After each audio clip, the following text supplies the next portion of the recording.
It's odd that the artists write such nuanced papers, and I'm a writer, and yet I am only going to talk to notes, so I hope this is coherent. I always say I do this until I get Alzheimer's or something else, so it's a celebration of still being lucid.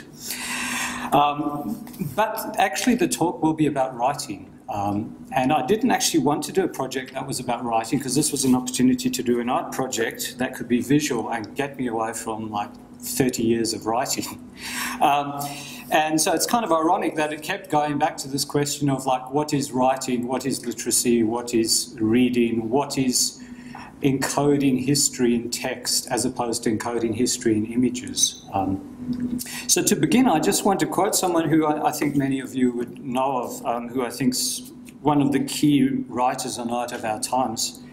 And he produced this very strange short interview that's on the Frieze website. It's called "Who Do You Think You're Talking To?"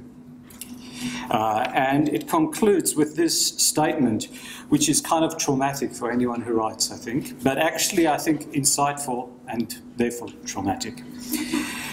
What really strikes me as I read my own texts and the texts of all my colleagues is a nostalgic extemporality, independent of what they are actually writing. It's as if we go to look at some people making carpets and we're suddenly moved to tears. There's a story about Maxim Gorky that whenever he saw somebody writing, he began to cry. There's something very sentimental about it as an activity. Writers live in a completely different epoch from artists and curators. So, what does that mean here? That I'm already split, artist, curator, writer. What is that? What is it to be an artist who looks at writing? What is it to be a writer who looks at art that is writing? And I think these are questions that need to be put in a historical context, because in this discussion of museums, which Marco prompted with his set of questions that he emailed to us all, there's very much this question of like the museum, like what is the museum? And what I think we need to ask ourselves is like, what is the historical nature of the museum? Because actually each museum has a different history. And museums in the New World are often getting their models from Old World museums, which have very specific histories. And so to understand the logic of the Western Australian Art Museum, you have to try to track its logic back to its previous models. And then, of course, you have the question of the public versus the private museum, which I think today is being reconflated in a very strange way. So there's the question, when does the museum begin? When does the anthropological quest, the ethnographic quest begins, which fills certain kinds of museums and not others? The ethnographic quest fills natural history museums, then it's anthropological museums, and now the ethnographic quest might fill art museums. And that can take us back to this question, well, what should be in a museum? What kind of museum is it? But the point I just want to make is those things occur at specific times. The ethnographic quest is related to a colonial project to interpret those people whose cultures are static and should be in a museum, whereas the people whose cultures are dynamic maybe don't belong there. Okay, but that occurs at a very specific point in time. And for me, that's sort of the heyday of writing, the 18th, 19th century. That's when I think the art critic was an important figure, which I don't think is really true now. That's when the poet was a key figure in the life of the nation. That's when nations were being created, and therefore national museums were being created to illustrate the national project, okay? So if we're looking at the circumstance in Australia, we should try to retemporalise what occurs, and the nature of the content, the nature of the presentation, the kind of discourse and its aims. Of course, discourse occurs in display and in structure and in buildings themselves, but it largely is motivated by the language used to justify those objects. So discourse of that kind is immediately language, it's immediately something that writers are producing. I'll show this image to start, because in one way, this is what I think the discourse that the Caucasus Malays wanted me to produce. This is the high point of their culture in their view, as far as I understand it. It's the wedding. Symbolically, the wedding's very interesting, aside from the wonderful aspects of the symbolism of the marriage within the Islamic tradition that they follow. But it's a wonderful thing because on that day, they're king and queen. These are people who are slaves for, at least 150, 180 years. So to be king and queen for a day is to actually create an alternative sovereignty, if you like. But I don't want to engage in that kind of ethnographic presentation. So I kept returning to what I found to be the interesting question of how they came to be this ethnic group. If we go to the next image. So if you went into a house in Katanning, as I did at the start of my residency, I decided that I needed to just meet as many of the people as I could. And this is a very controlled community because they're very traditional Muslim people. And so I had some points of contact, but I said to them, well, maybe the best way to do this is I'll have kind of like a survey, and I'll just meet whoever's willing to sort of talk to me and answer some questions. And then they kept saying to me, you must talk to the oldest people because they were the people who are actually from the Cocos Islands.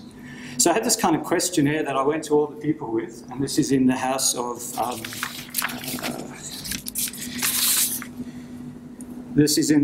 Yusni Lori and his family in Katanning. And as you can see, it could just be Malaysia. They live like in this parallel world in Katanning.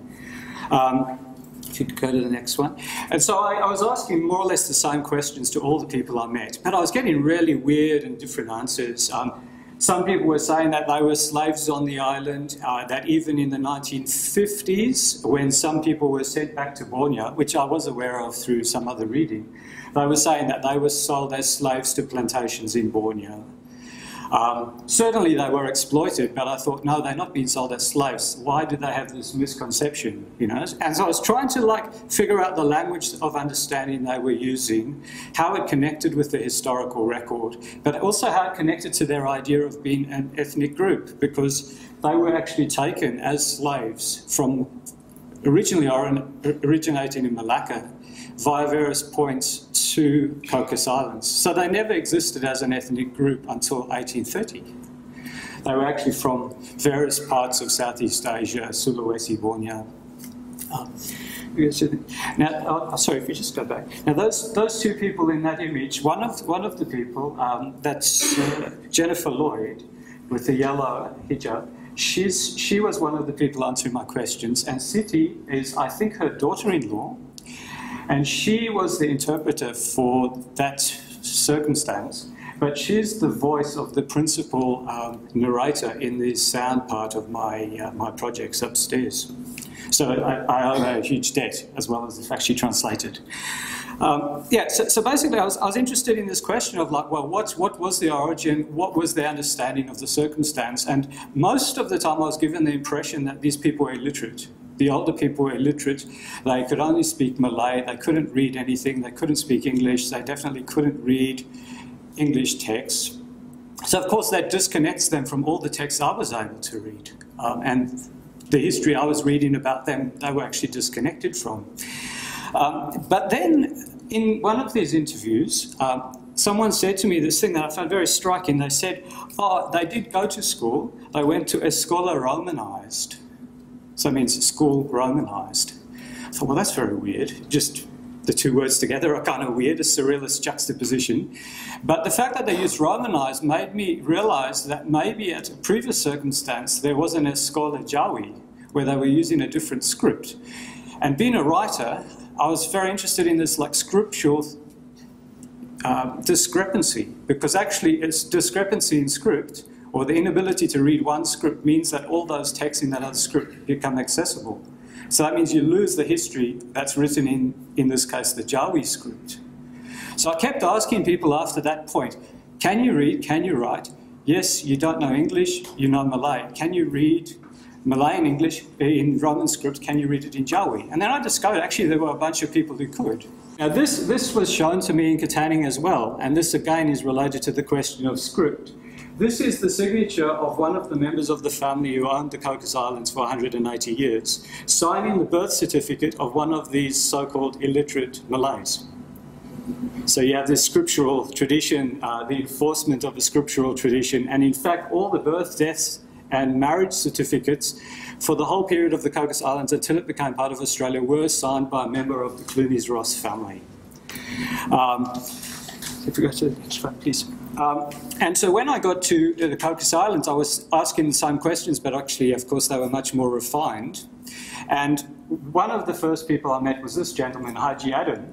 And in his, if anyone's ever met him, he's quite a particular character. And he was the Centrelink officer, as well as the Imam. And so the first thing he said to me is like, John, you'll need these things. And he just opened this drawer and took out like about 8 books about the Cocos Islands, a thesis, and several other books that I'd never seen, which were about the early days on the islands. So I had those texts, and then I started asking the same questions. But at this point, it was very clear that at a certain point in the history of the islands, the people, a certain number of the people were being taught to write in this Jawi script in Malay, and they were actually being taught that by the Clunies-Ross family. And then at a certain point, the Clunies-Ross family decided to only teach them in Malay and some people in English, but in the Roman script. So they create this split.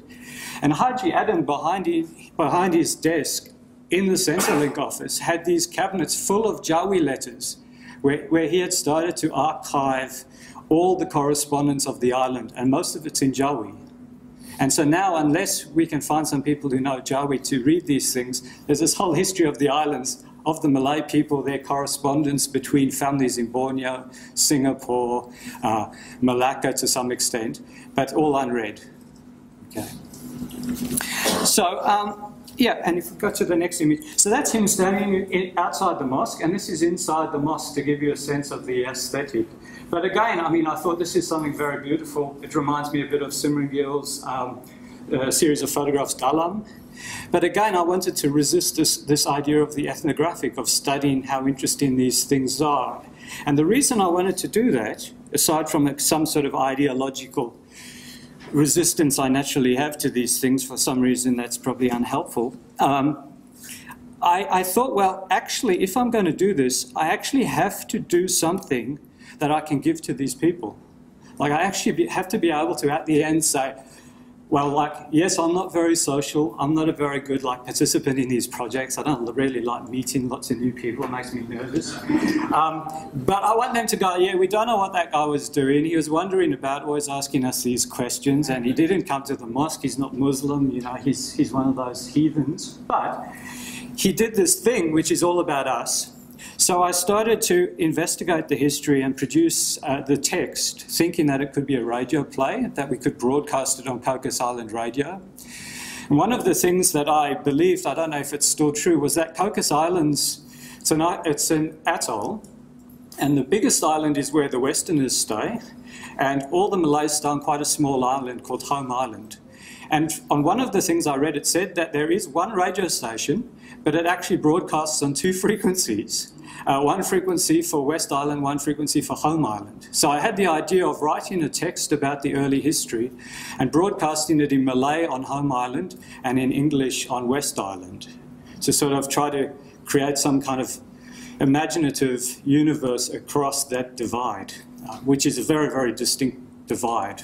The ferry only goes 4 times a day, and the last ferry is at 3:30, and it's not easy to get across unless you're on the ferry. It's very strange because it's about 1,400 kilometres from everywhere else, and yet they still have a boundary in the middle of it, like Tasmania. And so as I started writing this text, I became only interested in the very early years, because those were the years when the people on the island still had a memory of where they came from. Principally, the slaves were in the household of Alexander Hare. But then through various sleights of hand, the Clunies-Ross family took possession of the slaves and started to rewrite the history of the island. So most of the accounts of the island, they do mention Alexander Hare, but they always say, yes, he was a fairly bad character who came with a harem of 30 women, Malay women. And then I went back and read the accounts of who were on the number of people on the ship that arrived. And it was about 30 women, Malay slaves, Alexander Hare, a few of the crew, and about 45 Malay men. So I thought, that's oddly well balanced, isn't it? And so then I started asking myself, well, is what was written about Alexander Hare correct? And the more I investigated of this subject of Alexander Hare deserves like a whole lecture by itself, I'm afraid. But the very short version is he was actually a very important person in Malacca until after the Java expedition, where he went with Stanford Raffles and took control of Java. This was during the Napoleonic Wars. And then, because he actually wanted to retain some land that he wasn't entitled to, but this is a very complicated story, but he kept getting into trouble with various authorities, okay? And it seemed that he had the idea that he would take his household of slaves, go to Cape Town and sell them, and then he would sail back to England. But he wasn't able to sell them, he wasn't able to cash in any of the lands he had in the various parts of Southeast Asia. So it seems from what I could deduce that what he planned to do was to go to Cocos Islands and then wait until he could get his assets back, and then he would go back to Java. But what happened was Clunies Ross tricked him into giving him the labour force of the islands, and then he disappeared. And I thought this is very, very important for the people, the Malay people, to know, because this is actually the story of where they come from, the story of the power struggle that explains why they are on this strange little island, and why they are actually an ethnic group. Okay, so that's basically what the work is about upstairs. The last thing I'd just like to say is that so that's the image of the island that Alexander Hare lived with most of the Malay women. This is a picture of one of the points of communication for many years, which was between Diego Garcia and the Cocos Islands. This is a picture, these pictures are all from the archive on the home island. This is the proclamation claiming the Cocos Islands by Captain Fremantle, who we know as Fremantle. But then it turned out they were the wrong Cocos Islands. And there's a small essay, very, very detailed, about why he went to the wrong Cocos Islands. This is in the former Clunies Ross house on the islands now. And this picture, which is related to the images that are in the book, which contains the entire text I wrote, English and Malay, is from when the United Nations sent 3 missions to the islands. This is, I think, from the first mission. The images in the book are from the second mission. And then the third mission was when the UN came to oversee the referendum where the Cocos Malay people, who are now educated and able to vote, which is related to a literacy program which was implemented at the second mission. When in the third mission they had a referendum during which they could decide to become part of Malaysia, part of Australia, or be independent. Okay, and as I said, the images that are throughout this book are actually from the second mission, which was key because that was when they were implementing a literacy program. So that's again another picture of the island that Alexander Hare lived on before he abandoned the atoll. This is the arrival of the second UN mission, meeting Kribin Haig, who was one of the people I interviewed. It's very interesting, the sort of racial politics of it. If you notice that gentleman to the left, he appears in some of the other images that are contained in the book, and he was clearly a key negotiator. So it's a thing to think about, like white, Asian, black, what's going on there. And this is the, I think this is probably about my time. This is an image that is contained in the book as well, from when the UN mission came to the islands to oversee the literacy program. And I find, as I said, quoting Boris Groys, I find this actually quite moving to see these people writing. Firstly, because they're writing, but secondly, because clearly this is modernity at work. Like, these are people who actually were left out of modernity from 1830, dispossessed, only paid in plastic coins redeemable at the company shop, up until 1978. Suddenly they enter modernity, and if you notice, like, the young lady has earrings on, she has a watch on, she has a bangle on, he has long trousers. When I spoke in Lisbon about this project, I said, you know, modernity is literacy. So I'd like to leave you with that. Yeah, thank you.